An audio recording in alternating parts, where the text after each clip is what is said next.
Pemirsa, dikemudikan remaja berusia 16 tahun, satu truk menabrak warung dan bengkel hingga terjun ke dalam jurang. Selain itu juga akibat insiden sebuah truk masuk ke dalam sungai usai menabrak warung dan bengkel di desa Sairampas, Serdang Bedagai, Sumatera Utara. Selain jadi tontonan, sejumlah warga juga mencoba mencari sepeda motor yang ikut terseret masuk ke dalam sungai. Kejadian ini berawal dari aksi kebut-kebutan sopir truk yang dikemudikan remaja berusia 16 tahun. Tepat di lokasi kejadian, truk oleng dan membuang setir ke kanan. Truk lalu menabrak warung dan bengkel hingga mengakibatkan pemilik rumah dan orang tuanya tertabrak dan terseret masuk ke dalam sungai, termasuk 2 unit sepeda motor yang berada di dalam bengkel tersebut. Kedua korban yang terseret dan masuk ke dalam sungai berhasil diselamatkan warga dan langsung dilarikan ke rumah sakit. Adik saya kena, bapak saya keadaannya itu kencang sekali Pak, kencang. Ini lakinya, keadaannya kencang. Adalah adik aku sama bapakku masuk bak kolong. Adikku tuh sengaja masuk bak kolong itu. Karena aku goyang-goyang baru adikku tuh timbor keluar. Dikarilah kan, bapakku udahnya kakinya patah sininya berdarah. Nah itu nggak punya SIM itu sopir itu Pak. Kasus ini ditangani oleh unit Laka Lantas Polres Serdang Bedagai. Sopir dan kendaraannya kemudian diamankan oleh petugas. Sementara akibat kecelakaan ini kemacetan terjadi di jalan dari Tanjung Beringin menuju Sairampas selama 2 jam. Dari Serdang Bedagai, Sumatera Utara, Wahyu Rustiandi, iNews melaporkan. Video seorang oknum PNS polisi mengadang laju ambulans di Sukabumi, Jawa Barat viral di media sosial. meski pelaku telah meminta maaf, pihak kepolisian akan memberikan sanksi disiplin kepada pelaku.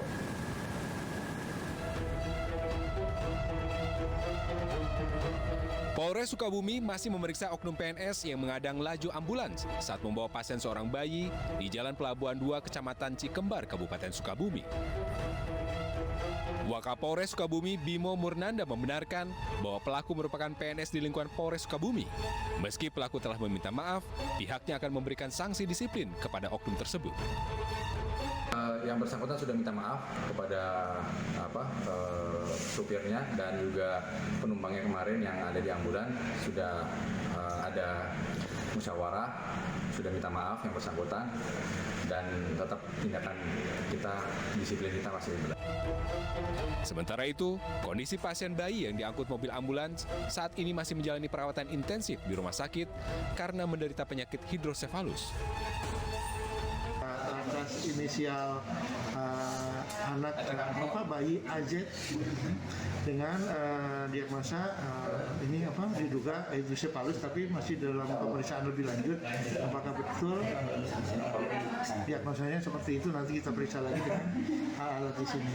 Untuk sementara pasien dirawat di ruang picu. Sebelumnya, seorang pria yang mengenakan seragam PNS terlihat menghentikan mobil ambulans yang sedang membawa pasien saat terjebak kemacetan di Jalan Pelabuhan 2, Kecamatan Cikembar, Kabupaten Sukabumi, Jawa Barat. Bahkan pelaku sempat menggebrak bagian depan mobil ambulans dan menengok ke dalam ambulan untuk memastikan bahwa ambulan tersebut membawa pasien atau tidak. Dari Sukabumi, Jawa Barat, Budi Setiawan, iNews melaporkan. Sepeda motor dengan kecepatan tinggi menabrak bus di Lumajang, Jawa Timur. Akibat peristiwa tersebut, pemotor luka parah di bagian kepala.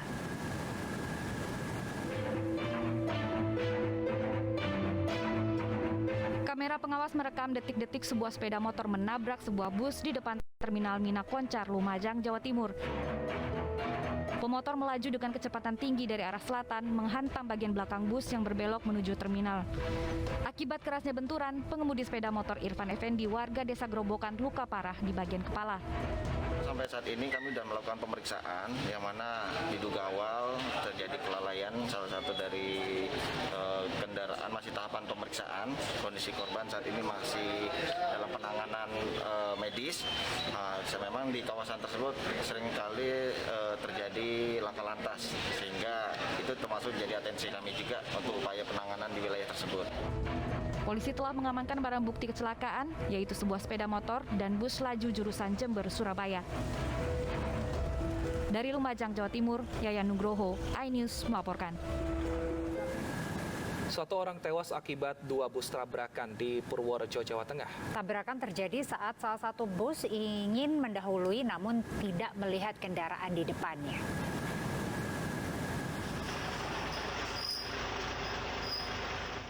Kecelakaan antara dua bus terjadi di Jalan Purworejo, Yogyakarta, kilometer 11 pada Kamis sore. Akibatnya, sopir bus Murni Jaya, Slamet Heru Subagio tewas di lokasi kejadian. Bus Murni Jaya melaju dari arah Yogyakarta menuju Purworejo dengan kecepatan sedang. Sesampainya di lokasi, bus hendak mendahului kendaraan lain yang melaju searah di depan truk tronton. Namun saat melewati marka jalan, bus Murni Jaya bertabrakan dengan bus efisiensi. Tadi bis Murni itu salib dari kanan, dari depan itu ada lawan bis juga. Itu yang ngerem juga nggak sempat kan, saya juga ngerem, mobil saya juga kena itu. Berarti yang Murni Jaya itu ngebut ya tadinya? Iya. Nyelip ya? Iya. Sementara tadi yang bis Murni Jaya kosong. Kemudian dari sini tadi ada beberapa, ya, namun untuk korban tidak apa-apa, hanya kena pecahan kaca saja.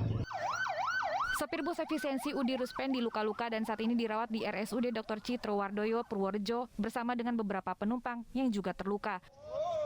Dari Purworejo, Jawa Tengah, Johartoyo, iNews melaporkan.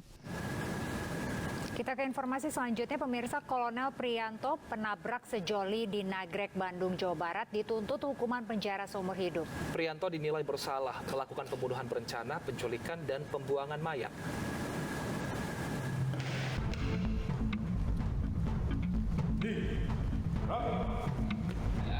Oknum TNI penabrak sejoli di Nagrek, Bandung, Jawa Barat dituntut hukuman penjara seumur hidup. Tuntutan dibacakan auditor militer di Pengadilan Militer Tinggi 2, Jakarta, Kamis siang. Menjatuhkan pidana terhadap terdakwa Kolonel Infantri Prianto, NRP 119400 1333 0570 tersebut dengan pidana pokok penjara seumur hidup. Selain menuntut terdakwa dengan hukuman penjara seumur hidup, auditor juga memohon kepada hakim agar terdakwa dipecat dari TNI AD. Auditor meyakini terdakwa melakukan seluruh perbuatannya sebagaimana yang tercantum dalam dakwaan.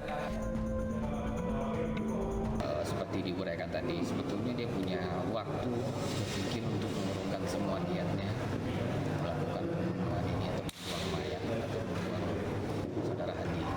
Kan butuh jeda selama 5,5 jam dari Limbangan sampai ke jembatan Kelitanjung.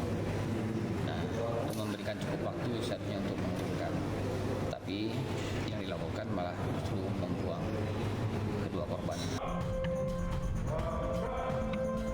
Auditor juga menilai terdakwa seharusnya masih memiliki kesempatan untuk menyelamatkan nyawa kedua korban usai kecelakaan. Dari Jakarta, tim liputan iNews melaporkan. Tabrakan mobil dengan kereta api di perlintasan kereta Rawageni Depok berbuntut panjang. PT KAI akan menuntut sopir minibus karena kecerobohan yang menyebabkan gangguan perjalanan kereta api.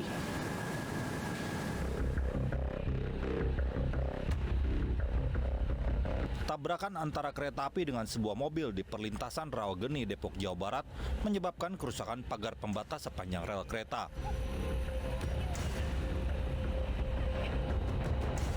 Agar kejadian serupa tak terulang lagi, PT KAI menutup perlintasan kereta api Rawageni.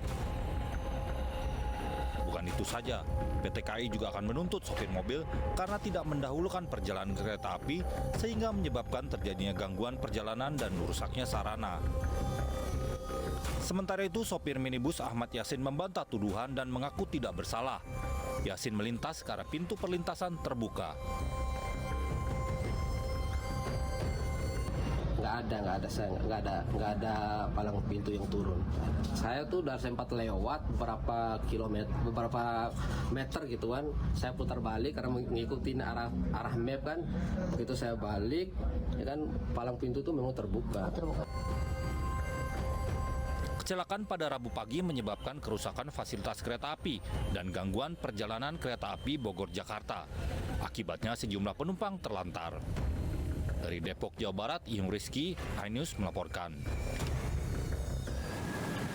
Informasi tadi sekaligus mengakhiri program Lapor Polisi. Terima kasih sudah menyaksikan Lapor Polisi. Anda lapor, kami sampaikan. Bagi Anda yang ingin memberikan aspirasi, keluhan, laporan, dan juga apresiasi kepada pihak kepolisian di seluruh Nusantara, kami juga membuka laporan pengaduan yang bisa diakses kapanpun melalui sejumlah channel kami, yaitu di Instagram resmi kami @laporpolisi_inews dan @official_inews_tv. Jangan lupa gunakan #laporpolisi. Anda juga bisa menghubungi kami melalui email laporpolisi.inews@gmail.com.